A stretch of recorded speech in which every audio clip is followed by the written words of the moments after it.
Pulse కి స్వాగతం. ఈ రోజు వార్తల్లోని ముఖ్యాంశాలు.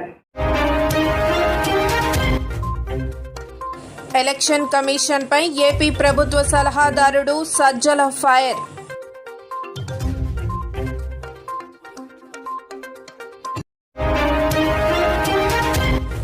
పూణే యాక్సిడెంట్ కేసులో రక్త నమూనాను మార్చేసి నివేదికను తారుమారు చేసి కుమారుణ్ణి కాపాడుకునేందుకు తండ్రి జిమ్మిక్కులు.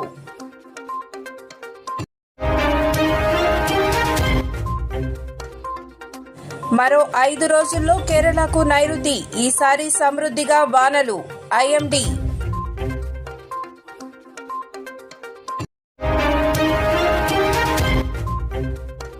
మరో మహమ్మారిని ఎదుర్కోక తప్పదు, హెచ్చరించిన బ్రిటన్ ప్రభుత్వ మాజీ సలహాదారు.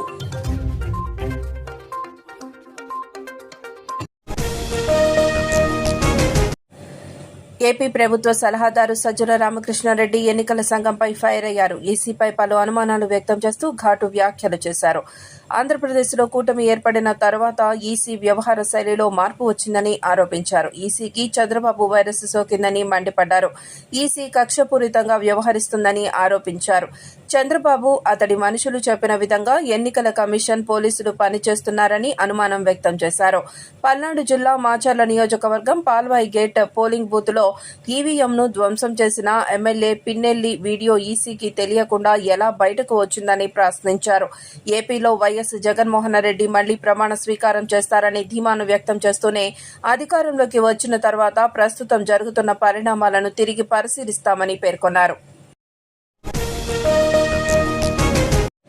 దేశవ్యాప్తంగా సంచలనం సృష్టించిన మహారాష్ట్రలోని పూణే యాక్సిడెంట్ కేసులో హైడ్రామా నడుస్తుంది. ఈ కేసులో ప్రధాన నిందితుడైన మైనర్ను తప్పించేందుకు అతని తండ్రి అడ్డదారులు తొక్కుతున్నాడు.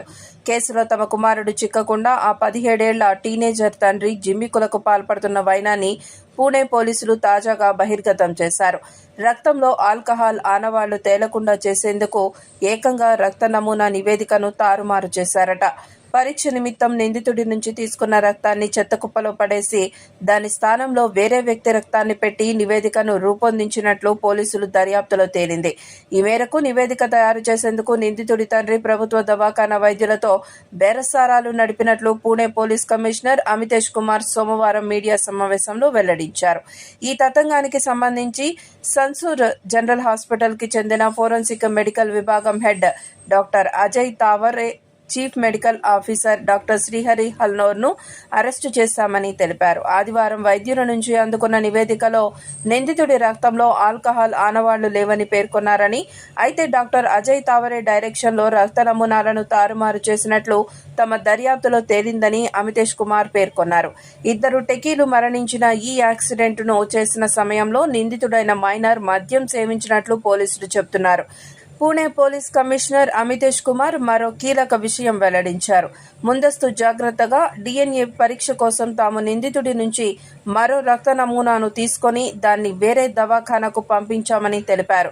సన్సూన్ దవాఖానా వైద్యులు ఇచ్చిన నివేదికను తారుమారు చేసినట్లు మరో దవాఖానా నివేదిక తేల్చిందని పేర్కొన్నారు. ఈసారి రుతుపవన సీజన్లో సాధారణం కంటే అధిక వర్షాలు కురుస్తాయని భారత వాతావరణ విభాగం అంచనా వేసింది.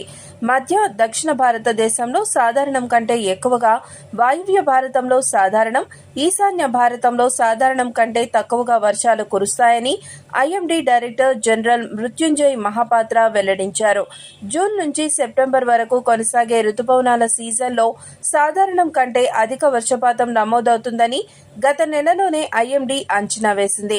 దేశంలో వర్షాలపైనే ఆధారపడ్డ అత్యధిక వ్యవసాయ ప్రాంతాలు కలిగిన కోర్ మాన్సూన్ జోన్లో సాధారణం కంటే అధిక వర్షాలు కురుస్తాయని మహాపాత్ర సోమవారం తెలిపారు. మధ్యప్రదేశ్, రాజస్థాన్, మహారాష్ట్ర, ఒడిశా, ఛత్తీస్గఢ్, ఉత్తరప్రదేశ్, పశ్చిమ బెంగాల్ ఈ కోర్ జోన్ పరిధిలోకి వస్తాయి. జూన్లో సాధారణ వర్షపాతం నమోదవుతుందని మహాపాత్ర వెల్లడించారు. మరో 5 రోజుల్లో నైరుతి రుతుపవనాలు కేరళను తాకే అవకాశం ఉన్నదని, ఇందుకు వాతావరణ పరిస్థితులు అనుకూలంగా ఉన్నాయని చెప్పారు. కరోనా మహమ్మారి ప్రపంచాన్ని వణికిస్తూనే ఉంది. కొత్త రూపాలను మార్చుకుంటూ పంజా విసురుతుంది. మొన్నటి వరకు శాంతించిన వైరస్ మళ్లీ జడలు విప్పుతుంది. ఇటీవల సింగపూర్ సహా పలు దేశాల్లో కేసులు పెరగడం సర్వత్రా ఆందోళన వ్యక్తమవుతుంది. ఈ క్రమంలోని బ్రిటన్ ప్రభుత్వ మాజీ ప్రధాన సలహాదారు సర్ ప్యాట్రిక్ వాలెన్స్ సంచలన వ్యాఖ్యలు చేశారు. కరోనా తరహా మరో సంక్షోభాన్ని మానవాళి ఎదుర్కోక తప్పదని హెచ్చరించారు. కరోనా వైరస్ మహమ్మారి భయంకరమైన అనుభవాల నుంచి ప్రపంచం బయటపడిందని, అదే తరహా సంక్షోభం ఎదుర్కోవడం ఖచ్చితంగా అనివార్యమన్నారు. ఈ దిశలో అన్ని ఏర్పాట్లు చేసుకోవాలని ఆయన ప్రపంచ దేశాలకు పిలుపునిచ్చారు. సంక్షోభం ఎదురైన సమయంలో తక్షణమే స్పందించేందుకు అవసరమైన ఏర్పాట్లతో సిద్ధంగా ఉండాలని సూచించారు.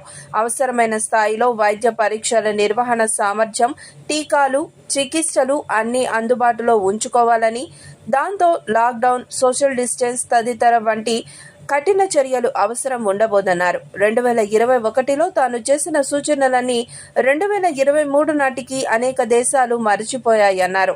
ఇది ఏమాత్రం ఆమోదయోగ్యం కాదన్నారు. సైనిక అవసరాల విషయంలో ఎలా అప్రమత్తమై ఉంటామో సంక్షోభం కట్టడి చర్యలకు సైతం అంతే ప్రాధాన్యం ఇవ్వాల్సిందేనన్నారు.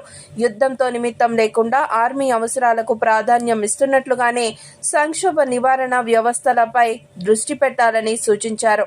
సంక్షోభ సమయంలో వివిధ దేశాలు కలిసికట్టు చర్యలు తీసుకునేలా ఒప్పందం కుదుర్చుకునేందుకు ప్రపంచ ఆరోగ్య సంస్థ చొరవ తీసుకోవాలని ప్యాట్రిక్ వాలెన్స్ పిలుపునిచ్చారు. వార్తలు ఇంతటితో సమాప్తం. చూస్తూనే ఉండండి పీపుల్స్ పల్స్.